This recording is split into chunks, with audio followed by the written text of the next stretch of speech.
तो दोस्तों ये पिस्टन असीं खोलिया होया है, तो इनू आपां इहदे विचों असीं ये बाहरले पिस्टन नूं कढिया होया, इहदा प्रैशर नहीं सही बनदा पिया सी।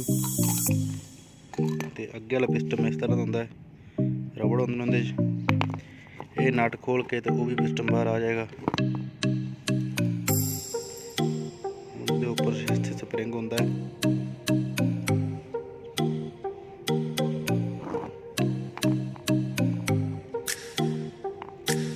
वो साडा सही है, इसलिए असीं आप पिछे खोलिया हुआ है। ये साडे कोल पुराना पिया सी, तुहानूं दिखा रहा हूँ, हुण असीं काम कर रहे हैं। तीनों फिट करांगे, तुहानूं दस्सांगे किस तरह फिट करीदा। लो जी,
सारा फिट हो गया है।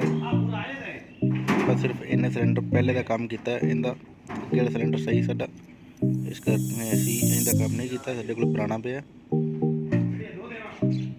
ते इंदे रबड़ रिंग इंदे बच गए ने। ये बोकियां ये सानू 150 दी बोकियां मिलियां ने, ये वालियां मास्टर सिलेंडर दियां। ये हो गया ओके।